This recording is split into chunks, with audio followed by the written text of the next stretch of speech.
नमस्कार आदाब। फिर से स्वागत है आपका एक बार नेक्स्ट 9 न्यूज में और मैं हूं आपके साथ सारिका कौर।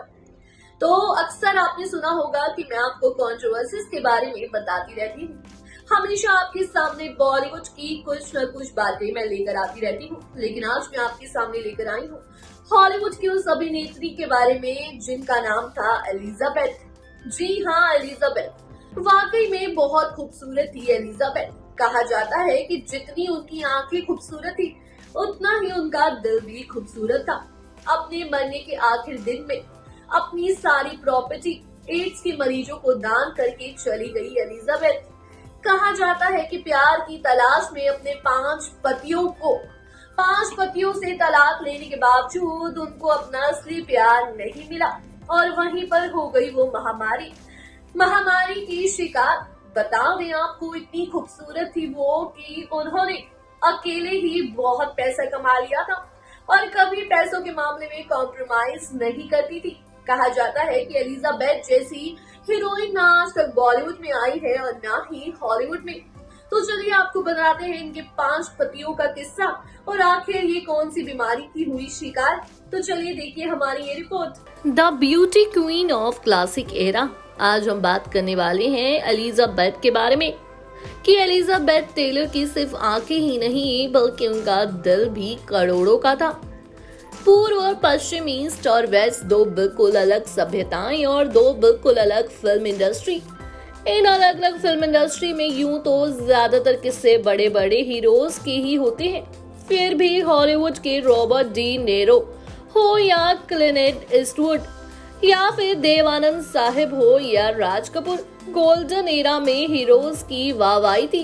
एक्ट्रेस पूरी फिल्म के बजट का एक अहम हिस्सा अपनी फीस के तौर पर लिया करते थे।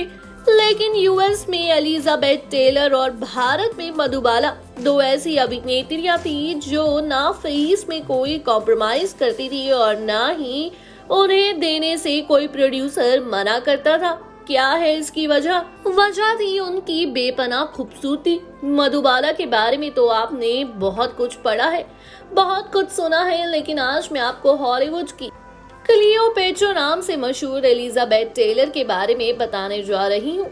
एलिजाबेथ टेलर सन 1932 में लंदन में पैदा हुई थी और वो बचपन से ही इतनी सुंदर थी कि शो बिजनेस के अलावा और कोई दुनिया उनके लिए बनी ही नहीं थी। लेकिन सन 39 का लंदन आज जैसा नहीं है। तब वहाँ वॉर का खतरा मंडरा रहा था। सिर्फ इसलिए एलिजाबेथ के पिताजी, जो खुद अमेरिकन ही थे, उन्होंने एलिजाबेथ और उसके भाई को उनके नाना के यहाँ भेज दिया। फिर कुछ ही समय में खुद भी अपनी आर्ट गैलरी लेकर अमेरिका शिफ्ट हो गए। अब यहाँ से एलिजाबेथ की माँ सारा को लगा क्यों ना ये एलिजाबेथ से फिल्मों में ऑडिशन करवाए जाए। आखिर लगता भी क्यों ना, एलिजाबेथ के पास अपनी किस्म की अनोखी आंखें थी। उनकी आंखें यूं तो नीली थी पर रोशनी पड़ने पर उनकी आंखों का रिफ्लेक्शन वायलेट हो जाता था। उनकी आंखों की खासियत ने ही उन्हें एक नहीं बल्कि दो बड़ी फिल्में बैनर से फिल्मों में ऑफर दिए, जिनमें एक यूनिवर्सल पिक्चर्स था तो दूसरा MGM। इन दोनों में सारा ने अपनी बेटी के लिए यूनिवर्सल पिक्चर्स को चुना और इसी दौरान सन 41 में उनकी पहली फिल्म आई जिसमें उनका छोटा सा रोल था। लेकिन इसके बाद ही यूनिवर्सल वालों ने एलिजाबेथ को ये कहकर रिजेक्ट कर दिया कि इस लड़की में कोई खास बात नहीं है और इसकी आंखें बच्चों जैसी नहीं बल्कि किसी बूढ़े जैसी दिखती है। इस बात से एलिजाबेथ टेलर और उसकी माँ दोनों ही निराश तो हुए पर उन्होंने उम्मीद नहीं छोड़ी। फिर उनके पिता की जान पहचान के बाद एलिजाबेथ ने एक बार फिर MGM फिल्म्स में ऑडिशन दिया और अब की उन्हें ऐसी फिल्म में लिया गया जो शायद उन्हीं का इंतजार कर रही थी। ये बात सन 42 की है जब MGM ने 2 छोटी मोटी फिल्मों के बाद एलिजाबेथ के संग 7 साल का कॉन्ट्रैक्ट कर लिया था। लेकिन वो पिछले 5 साल से यानी सन 37 से एक ऐसी अभिनेत्री ढूंढ रहे थे जो ब्रिटिश एक्सेंट में बात कर सके और जो घुड़सवारी जानती हो। इत्तेफाक से उन्हें अब एलिजाबेथ टेलर मिल चुकी थी, पर एलिजा उस रोल के लिए उस समय तक छोटी थी। उनकी हाइट कम थी, तब वो 10 साल की ही थी। लेकिन MGM ने एलिजाबेथ के बड़े होने का इंतजार किया और इस बीच एलिजाबेथ ने घुड़सवारी भी सीख ली। इस फिल्म की थीम ही यही थी कि एक लड़की है जो घुड़सवार बनना चाहती है। इस फिल्म का नाम नेशनल वेलवेट था और ये फिल्म 1944 में यानी 2 साल बाद रिलीज हुई थी। लेकिन ये फिल्म इतनी बड़ी हिट साबित हुई थी कि एलिजाबेथ को एक चाइल्ड आर्टिस्ट के नाते पर हर कोई रोल देना चाहता था। फिर हुआ एलिजाबेथ का कॉन्ट्रैक्ट खत्म। 50 का दशक आया। उन्होंने 18 साल की उम्र में एक बहुत बड़े बिजनेसमैन से शादी की जो 1 साल भी ना चल सकी। इसके अगले ही साल उन्होंने फिर एक एक्ट्रेस से शादी की और बदकिस्मती से शादी भी 5 साल में ही दम तोड़ गई। इस बीच वो एक से बढ़कर एक फिल्में करती गई और यहाँ वहाँ कंट्रोवर्सीज के द्वारा अपने आए दिन होते अफेयर्स की वजह से भी मीडिया में बनी रही। 1957 में उन्होंने अपने तलाक के ठीक बाद तीसरी शादी भी कर ली। ये शादी बहुत जाने माने प्रोड्यूसर माइक टॉड से हुई जो around the world in 80 days जैसी बेहतरीन फिल्म के निर्माता थे। लेकिन ये शादी भी साल भर से ज्यादा नहीं चल सकी।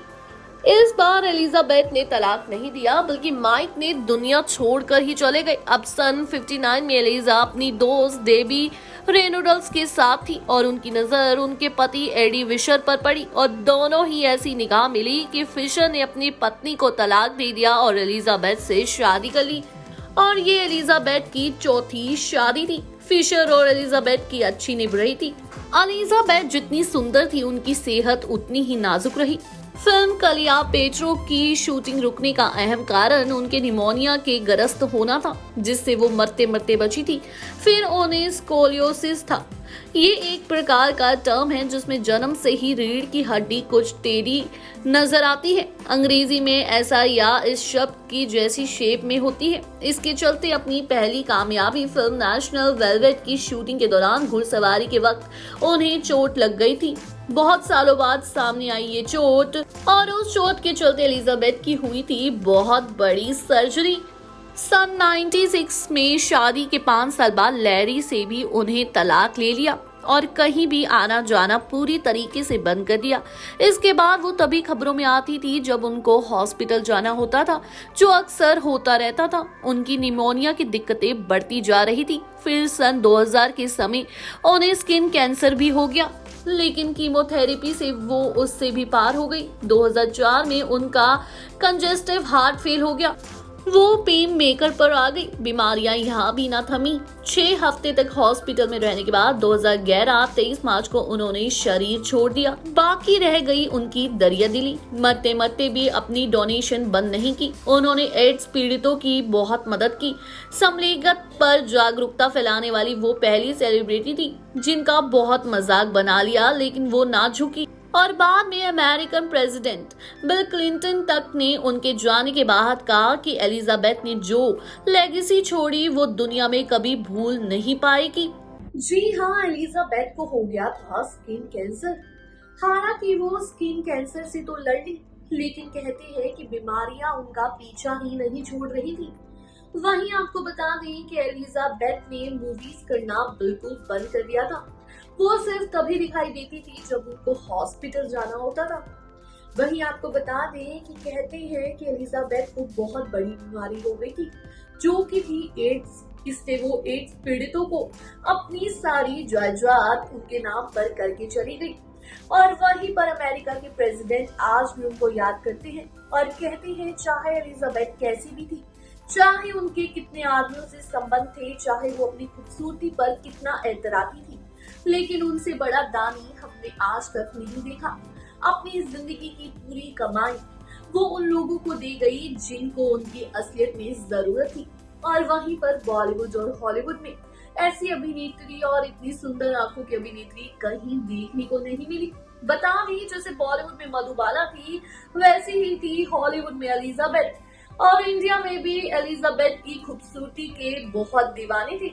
और अगर आपको मेरी ये रिपोर्ट अच्छी लगी हो तो सब्सक्राइब करना बिल्कुल ना भूलें और जल्दी से जाके बेल आइकन दबाएं। धन्यवाद।